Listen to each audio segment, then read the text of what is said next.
Une publicité a atteint son but si on se souvient d'elle, si elle reste marquée dans notre mémoire.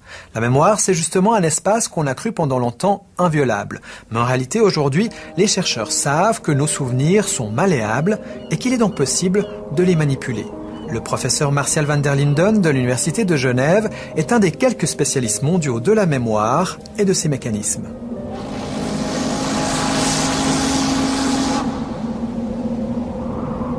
Ce que j'ai en mémoire, est-ce que c'est quelque chose que j'ai imaginé ou est-ce que c'est quelque chose que j'ai réellement vécu ?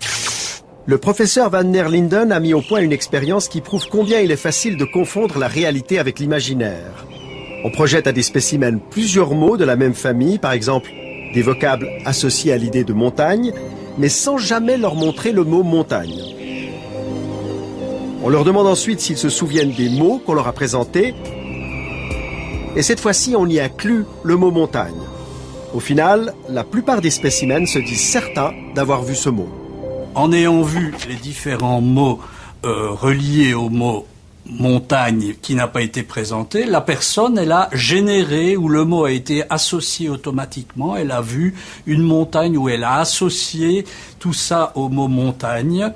Et ultérieurement, elle ne peut pas faire la distinction entre ce qu'elle a imaginé et ce qu'on lui a présenté. Et d'une certaine manière, elle l'a en mémoire puisqu'elle l'a généré. De quoi remettre en question l'idée d'une mémoire infaillible. La plupart des chercheurs actuellement dans le domaine de la mémoire considèrent effectivement que la mémoire, c'est un processus de construction.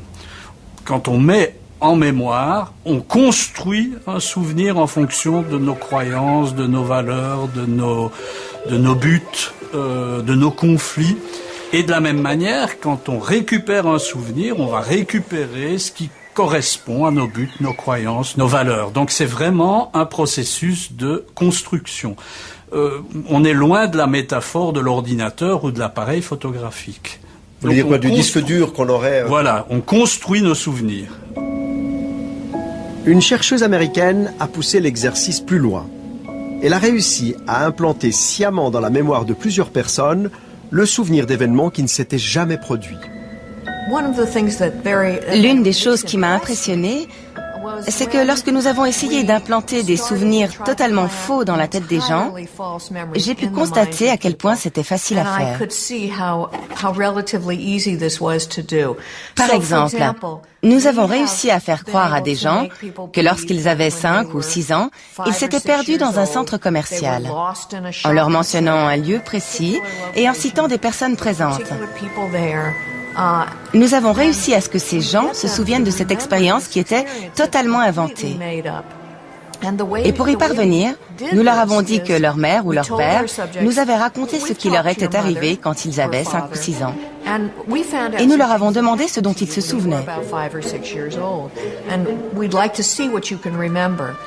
Ensuite, nous leur avons raconté quelques détails de cette histoire inventée, cette expérience de s'être perdu, d'avoir peur, d'avoir pleuré, et puis d'avoir été retrouvés et remis à leur famille. Quand nous avons fait ça pour la première fois dans les années 90, une personne sur 4 a cru à notre histoire et s'est mise à se souvenir partiellement ou totalement de cet événement inventé. Dans une autre expérience, des chercheurs ont emprunté une photo tirée de l'album familial de plusieurs spécimens. À partir de cette image et grâce à un montage, ils ont créé de toutes pièces une photo représentant un tour en montgolfière. Quelques jours après, les scientifiques ont demandé aux spécimens de se replonger dans leur enfance et de commenter leur album. En voyant la photo truquée, une bonne partie d'entre eux se sont souvenus de leur voyage en montgolfière alors que celui-ci n'avait jamais eu lieu. Et plus étonnant encore, ils l'ont raconté avec de nombreux détails. Nous avons donné un nom à ce phénomène. C'est une inflation de l'imagination.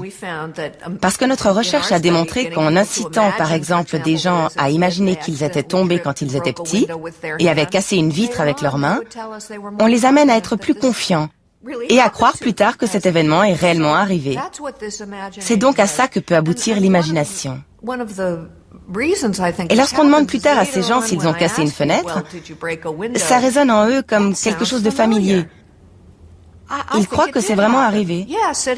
Mais cette familiarité est due au fait qu'on leur a fait imaginer cet événement en les aidant à construire ce processus imaginaire. Nous avons essayé, nous aussi, d'implanter un faux souvenir dans la tête de quelques spécimens avec lesquels nous avions tourné une séquence dans un cinéma.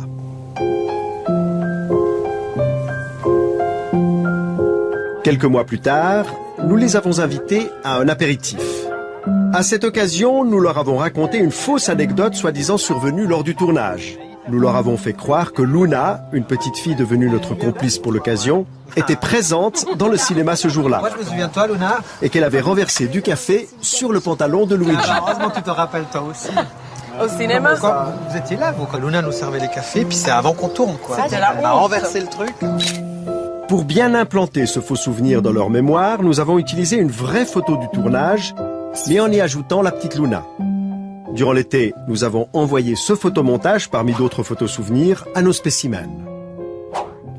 À l'automne, nous leur avons demandé de nous raconter quelques anecdotes sur le tournage. Bonjour. La présence de la petite Luna, allait-elle faire partie de ces souvenirs? Notre expérience a-t-elle marché? Quand je suis arrivée, elle devait être à la caisse. Donc je l'ai juste aperçue.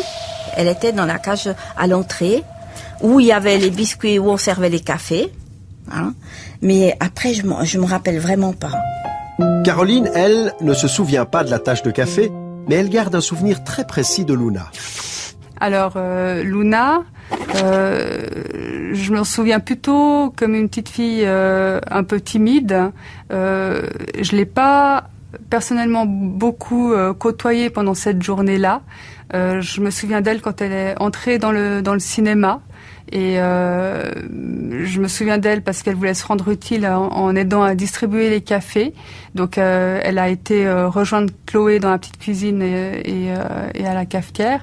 Et par la suite, je l'ai personnellement pas beaucoup vue, mais je me souviens d'un moment en fait où elle était un peu recroquevillée vers Chloé, un peu.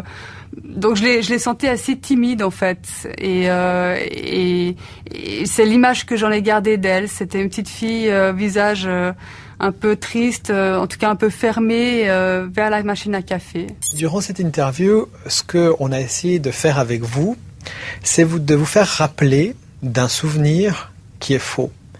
Parce que la petite fille qui est sur cette photo, c'est une photomontage. C'est un photomontage. Il n'y a jamais eu de petite fille ce jour-là au cinéma. J'y crois pas. On l'a inventée de toutes pièces, cette petite fille. Et peu à peu, vous êtes arrivé à vous en souvenir. Si c'est vrai, je tombe des nues et je me rends compte à quel point on est manipulé. Et là, ça me vexe un petit peu, en fin de compte. Si c'est vraiment vrai, je sais plus trop où est la vérité de la fiction. Et je suis impressionnée de voir à quel point on peut croire à une histoire aussi facilement. C'est-à-dire que la manière dont ça a été discuté, qu'on en a reparlé, pour moi, ça avait vraiment eu lieu. Ça avait vraiment eu lieu, même si je l'avais pas vu moi-même. Et heureusement que j'ai pas essayé de faire croire que je l'avais vu moi-même, parce que sinon je me sentirais encore plus mal. Mais c'est comme si vous vous en rappeliez de cette petite fille ce jour-là. Complètement, tout à fait. Et j'ai vraiment l'impression, mais non, elle était là, je suis sûre qu'elle était là.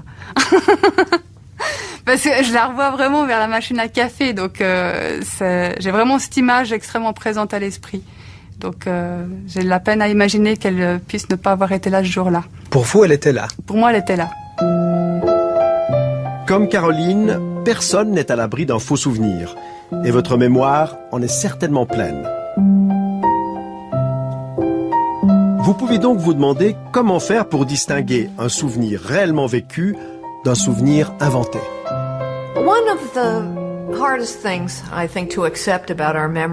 L'une des choses les plus difficiles à accepter concernant notre mémoire, c'est que, sans vérification, il n'y a aucun moyen valable de savoir si un souvenir est vrai ou s'il est produit de l'imagination, des rêves ou d'un autre processus.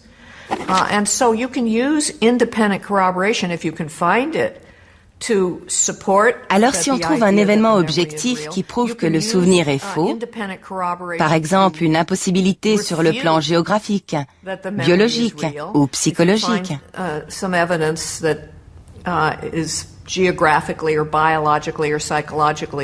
alors on sait que ce souvenir est inexact. Mais sans cet événement objectif, il est quasiment impossible de faire la différence entre un vrai souvenir et un faux.